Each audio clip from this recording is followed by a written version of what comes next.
few moments later. Bismillahirrahmanirrahim. Assalamualaikum warahmatullahi wabarakatuh. Hai teman-teman, kembali lagi bersama saya Sumayati dari Program Studi Manajemen Dakwah Fakultas Dakwah dan Ilmu Komunikasi Universitas Islam Negeri Mataram. Baiklah, pada pembahasan kali ini kita akan membahas tentang pengembangan lembaga dakwah. Jadi teman-teman, di sini kita akan membahas tentang bagaimana cara lembaga dakwah itu untuk berkembang. Nah, sebelum itu, kita itu perlu mengetahui apa sih lembaga dakwah. Jadi, lembaga dakwah itu berasal dari dua kata ya. Yang pertama itu ada lembaga, yang kedua ada dakwah. Jadi, lembaga itu merupakan sebuah badan atau organisasi yang bergerak untuk mencapai tujuan masing-masing gitu. Sedangkan dakwah ini kan udah tidak asing lagi bagi kita. Dakwah ini merupakan suatu proses atau kegiatan untuk mengajak orang lain untuk kembali ke jalan yang diridhoi oleh Allah Subhanahu wa taala. Jadi lembaga dakwah ini merupakan sekumpulan orang yang bergerak dalam misi untuk menyebarkan ajaran Islam agar orang lain itu terpengaruh dan mau mengikuti apa yang ia sampaikan, yakni kembali ke jalan yang diridhoi oleh Allah. Nah, lembaga dakwah ini perlu mengalami pengembangan. Nah, bagaimana caranya? Nah, ada beberapa cara yang bisa dilakukan oleh lembaga dakwah agar bisa berkembang. Yang pertama itu tentunya harus menentukan visi dan misi yang jelas. Maksud dari visi dan misi yang jelas ini adalah lembaga dakwah ini harus mengetahui apa sih visi atau tujuan dari lembaganya itu dan apa saja misi-misi yang harus dilakukan agar visinya itu tercapai. Nah, lembaga dakwah itu harus mengetahui itu agar tahu gitu arahnya itu kemana. Terus yang kedua itu ada manajemen yang baik. Maksud dari manajemen yang baik ini adalah bagaimana para anggota yang ada dalam lembaga itu melakukan manajemen yang baik itu dalam segala bidang ya, dalam bidang keuangan, dalam bidang misalnya sarana prasarana, dalam bidang humas dan bidang lain-lainnya itu harus dikelola dengan baik.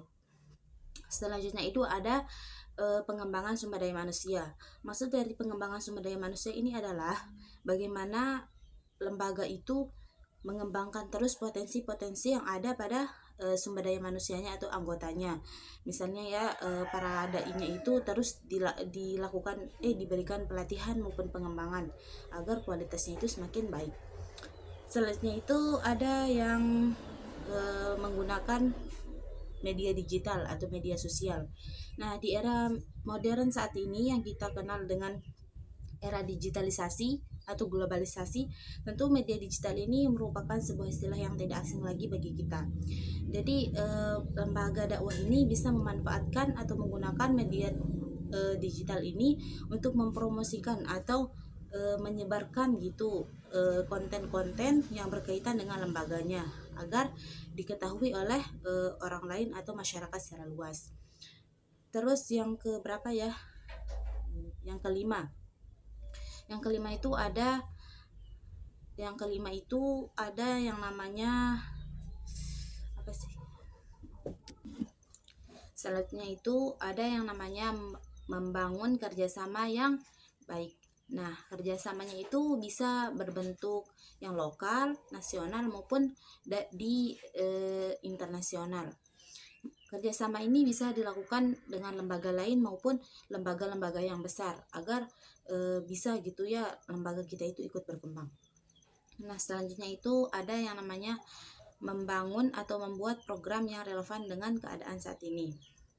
Jadi lembaga dakwah itu membuat program-program yang relevan atau sesuai berhubungan gitu dengan era saat ini agar tidak ketinggalan zaman gitu, mengikuti dinamisasi zaman. Terus yang ke-8 ada yang namanya yang ke-8 itu ikut serta dalam kegiatan sosial.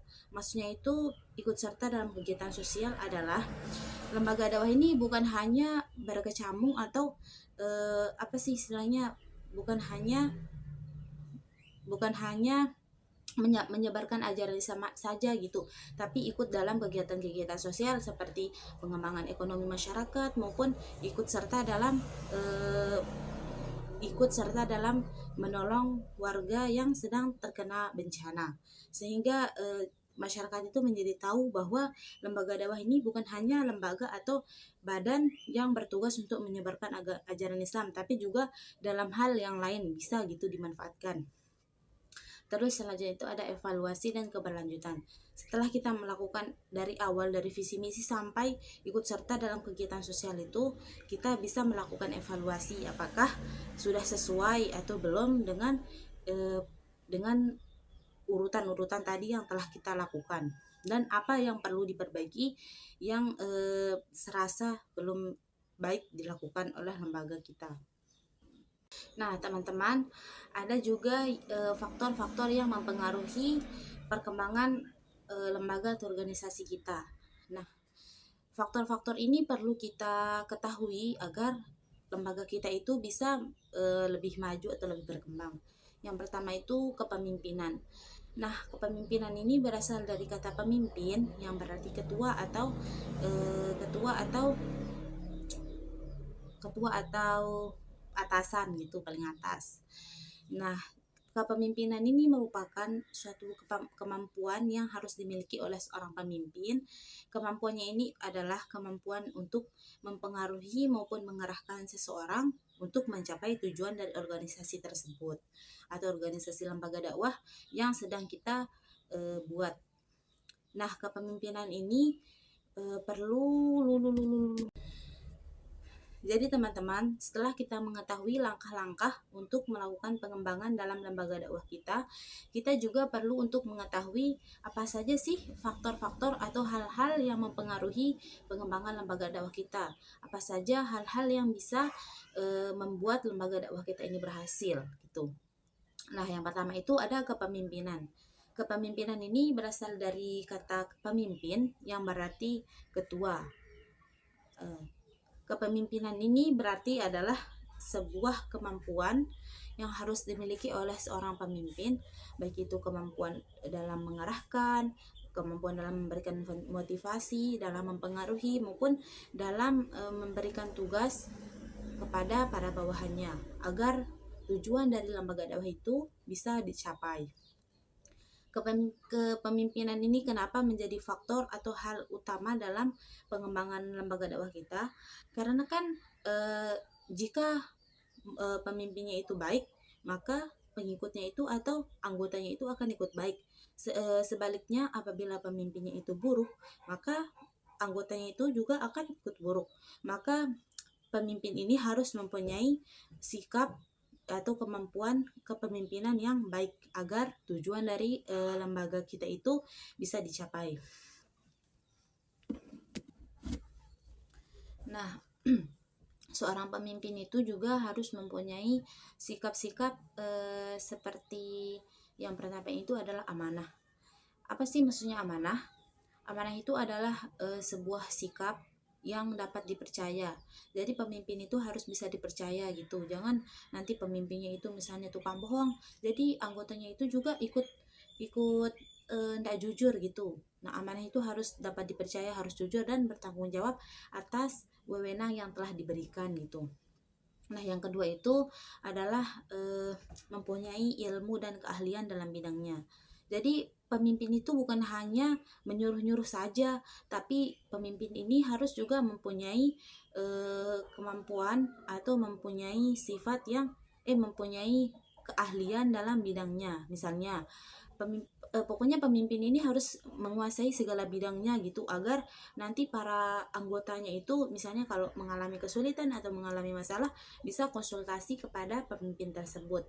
Nah, ada juga poin plusnya ketika pemimpin itu mempunyai kemampuan atau keahlian dalam bidangnya.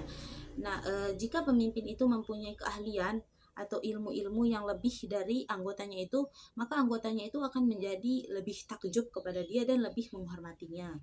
Yang ketiga itu adalah mampu merealisir perencanaan atau rencana yang telah dibuat.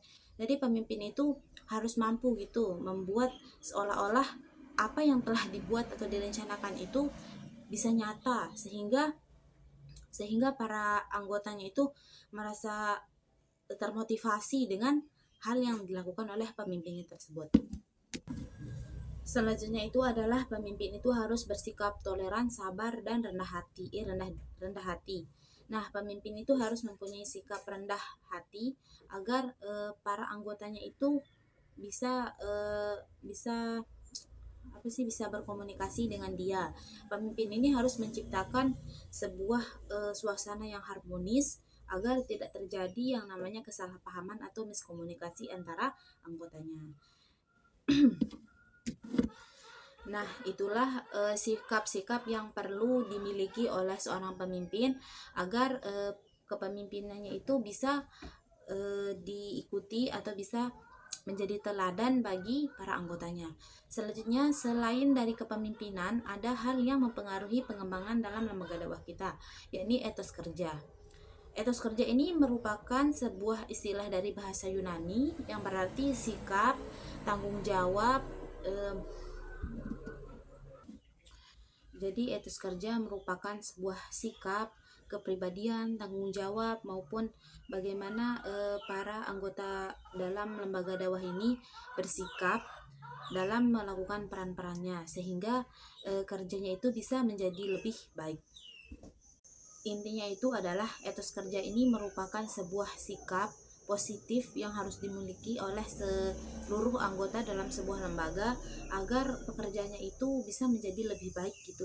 Misalnya contoh kecil dari etos kerja ini seperti berpakaian yang rapi, terus bertutur kata yang baik, terus menjaga perilaku, pokoknya hal-hal yang mendasar yang bisa mempengaruhi orang lain gitu. Misalnya kalau kita misalnya bekerja ini dengan pakaian yang kurang baik, pasti orang lain itu akan melihat bahwa kita itu akan dipandang orang ini misalnya malas atau orang ini misalnya begini. Nah, jadi etos kerja ini perlu untuk diterapkan oleh seluruh anggota apalagi dalam lembaga dakwah agar masyarakat itu menjadi yakin tentang dakwah yang sedang kita lakukan. Misalnya seorang dai harus berpakaiannya rapi, terus harus memiliki tutur kata yang baik, harus bisa menarik perhatian masyarakat. Nah, itulah etos kerja yang dimaksud. Nah, jadi teman-teman, setelah kita mengetahui apa yang menjadi faktor-faktor dalam pengembangan lembaga dakwah kita itu, yakni yang tadi disebutkan kepemimpinan dan etos kerja. Nah, selanjutnya kita itu harus mengetahui atau mengidentifikasi hal-hal yang hal-hal yang bisa menjadi peluang maupun penghambat dalam pengembangan lembaga dakwah kita. Nah, bagaimana caranya? Tidak jauh seperti yang kemarin, yakni kita itu menggunakan analisis SWOT. Jadi, analisis SWOT ini bukan hanya dilakukan pada tahap perencanaan maupun pengorganisasian saja, namun analisis SWOT ini juga dilakukan pada tahap pengembangan lembaga dakwah. Nah, pasti teman-teman sudah tidak asing lagi sama analisis SWOT ini. Jadi analisis SWOT ini merupakan singkatan dari strength, weakness, opportunity, dan threat. Yang pertama itu ada strength. Strength ini merupakan kekuatan. Maksudnya itu adalah kekuatan ini apa sih yang menjadi keunggulan maupun kelebihan dalam organisasi kita. Kita tuh harus mencari tahu. Nah, setelah kita mencari tahu, nanti hal itu bisa menjadi energi atau menjadi motivasi kita agar kita itu bisa memanfaatkannya supaya organisasi kita itu bisa menjadi lebih berkembang. Nah, yang kedua itu ada weakness. Weakness ini adalah kelemahan. Jadi weakness ini adalah kelemahan. Nah, selain kita mengidentifikasi atau harus mengetahui kekuatannya, kita juga harus mengetahui kelemahan-kelemahan dalam organisasi kita agar kita itu bisa menjadi kayak waspada gitu dan mewanti-wanti hal tersebut dan maupun menjadikan kelemahan ini membuat kelemahan itu menjadi hilang gitu dari organisasi kita. Selanjutnya itu ada opportunity. Opportunity ini sama seperti strength, tapi strength ini bedanya itu kalau strength ini itu berasal dari dalam organisasinya, kalau opportunity itu berasal dari luar lingkungan organisasi.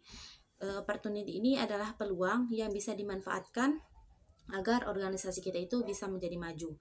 Peluangnya ini bisa berupa kayak misalnya media sosial maupun hal-hal yang lain yang berkaitan dengan lingkungan luar. Selanjutnya itu ada traits. Traits ini juga sama seperti weakness, namun perbedaannya itu kalau weakness ini berasal dari dalam organisasi, sedangkan traits ini berasal dari luar organisasi. Nah, traits ini merupakan ancaman-ancaman yang bisa membuat organisasi kita itu menjadi terhambat kemajuan atau perkembangannya itu. Nah, hal itu tuh perlu untuk diwanti-wanti atau diwaspadai oleh anggota dalam organisasi agar tidak terjadi, misalnya biar tidak kejadian. Misalnya itu treatnya itu adalah dana ya, dan bukan dana. Misalnya treatnya itu bisa juga media sosial. Nah, media sosial ini bisa menjadi peluang, bisa juga menjadi ancaman.